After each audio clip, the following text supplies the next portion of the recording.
President.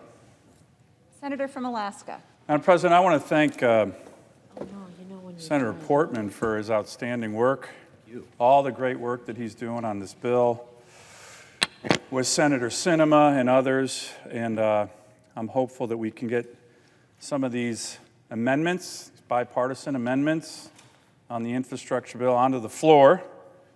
I know my colleague, Senator Hagerty, is going to work on that here in a minute. I support what he's trying to do. I have an amendment, for example, that's very bipartisan, would help all the tribes in America, Alaska Native tribes, Lower 48 tribes, to simply get the authority to extend the spending of their original CARES Act money that they got in March of 2020. They just got authority to actually start spending it. All we want to do is extend the deadline. No additional money for anybody. I think every senator here supports it. These are some of the bipartisan amendments that we're debating, and hopefully we're going to get votes on these, because whether you're going to be for the bill or against the bill, I think most of us would agree they're going to improve the bill. My amendment would, but I know a bunch of amendments. Senator Cornyn has one that I'm supportive of and co-sponsoring. So there's a number of amendments that we hope we can get in debate here on the floor. But as you know, Madam President, the Senate has a lot of other work besides just this. And I just want to talk about a little bit of that work that's going on right now. We're going to turn to the Senate Majority Leader, Senator Schumer. After this debate is going to want to turn to a completely different bill. And that's the $3.5 trillion partisan tax and spend spree that is just completely inappropriate right now for our country, especially after the Democrats finished up a partisan bill in February of $2 trillion. This is a reckless amount of spending that they're looking at doing, and I'm pretty sure some of my colleagues know that. But part of what's going on here, Madam President, is a hijacking of the Democratic Party by the far left. You're seeing that in a whole host of areas. Let me give you one other area that's really important from the Senate's perspective where that's starting to happen, and that's on nominees. I've been coming down to the floor to talk about nominees, where we have advice and consent role as U.S. senators. One in particular who is being put up for a position, the Bureau of Land Management, that has enormous power over my state and my constituents, enormous. And yet somehow the President of the United States has decided to put forward someone who's not just an extremist, but a violent extremist, a former eco-terrorist, named Tracy Stone Manning, to be the head of the Bureau of Land Management. I've been coming down the floor and speaking out against this.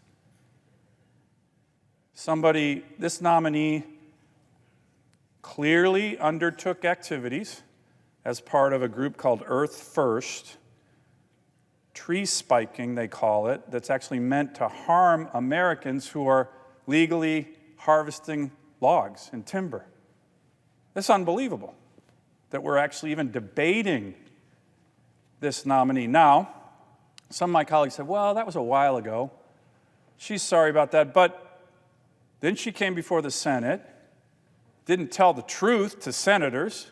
That should be number 2. Strike 2, you're out. But here's strike 3, Madam President, and this just happened. Her husband, in a Harper's magazine, I guess he's some kind of far-left radical too, said that firefighters who are trying to put out fires in national forests should just let the homes built there burn to the ground. Burn to the ground. She, 10 months ago, applauded her husband's views on that. The person who looks like they're going to be the BLM manager is saying that if there's a fire, in, say, National Forest in Alaska, you have a cabin there, let the fire burn the cabin down. I mean, this is just outrageous. And this was only 10 months ago. It's disturbing, Madam President, and again, I ask that the President pull that nominee. I'd also request that another nominee, here we go again, that has been put forward by the Biden administration should also be withdrawn. And I think some of even my Democratic colleagues have concerns about Mr. David Chipman to head up the Bureau of Alcohol, Tobacco, Firearms, and Explosives, ATF. He is another extreme activist, this time against the Second Amendment and Second Amendment rights. He will be in charge of an agency, if confirmed, that's actually in charge of law enforcement with regard to firearms. As the senior senator from Iowa so aptly put it, many see putting a committed gun control proponent like David Chipman in charge of the ATF like putting a tobacco executive in charge of the Department of Health and Human Services or Antifa in charge of the Portland Police Department. Well said, Senator Grassley. I agree 100% with you. Count me and the vast majority of my constituents in Alaska for feeling the same way. Madam President, I want to talk briefly about why I feel so strongly about this nominee, and I'm coming down to speak out against this nominee as well. The Second Amendment is not some lower-class constitutional right. It's the Second Amendment to the Constitution. In my office, I actually have the Bill of Rights emblazoned on the wall of my office, every word of it, to remind me and others who come there just how important this is for our country. If my colleagues believe that the Second Amendment was as important as other amendments, freedom of speech, the right to a jury trial, protections against search and seizures, they wouldn't be supporting Mr. Chipman as head of ATF, the law enforcement agency tasked with enforcing our nation's firearm laws. They just wouldn't. Let me talk a little bit about his background. I respect Mr. Chipman's 25 years as an ATF agent, but when he left government, he has spent his time working as a gun control advocate and is well known for his views, extreme views, on restricting the Second Amendment. For instance, on an online site in 2019, he said the following, which is remarkable, quote, "While at ATF, I conducted studies involving people who failed background checks to determine how many later committed crimes with a gun. Many did." I'm still quoting him. "This is a perfect opportunity to arrest people before committing crimes rather than responding after the fact." Let that one sink in. Anyone here seen the movie Minority Report with Tom Cruise? That's exactly what that movie was about. Let's arrest people before they commit a crime. He's actually advocated arresting people who failed background checks. This is extreme, to say the least. And it's apparently not only the Second Amendment he wants to do away with. In his recent confirmation hearing, he appeared to want to ban all rifles larger than a .22 caliber rifle. Couldn't define what constituted a so-called assault rifle, but good luck protecting yourself in the Alaska wilderness with a .22. He also called for some more burdensome regulations on popular sporting rifles under the National Firearms Control Act. And in his work restricting the Second Amendment, he's lobbied Congress for universal background checks and instituting age-based gun bans, which would definitely not work in my state, and wanting to establish a national firearms transfer delay period. Madam President, not only is he hostile to Second Amendment rights, but remarkably, the person they want to put in charge of firearms is condescending to the people in America who actually own them,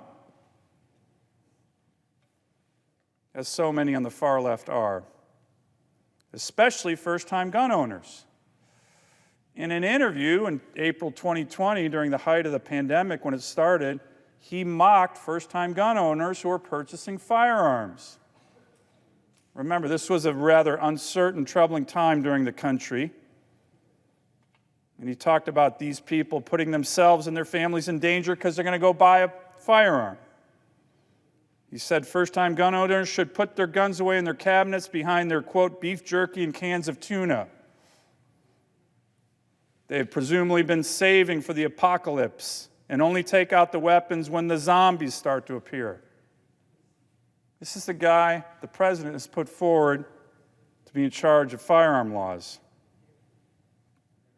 I guess he thought he was being clever, in the same way that former President Obama thought he was being wise when he spoke on high about people in rural states clinging to their guns and their religion. But most of us don't find this funny, Madam President, especially my constituents. In Alaska, we take our gun rights very seriously. We need firearms to put food on the table, to defend ourselves in the wild. Rural, urban, native, non-native, all races, all income levels. Responsible gun ownership is part of the fabric of my state. So is valuing our constitutional rights, especially our Second Amendment. We understand these rights form the foundation of our democracy, and when these rights begin to erode, when people in power pick and choose at will which rights of our Bill of Rights they want to protect and enforce, our democracy erodes with it. My constituents in Alaska do not think Mr. Chipman is remotely qualified.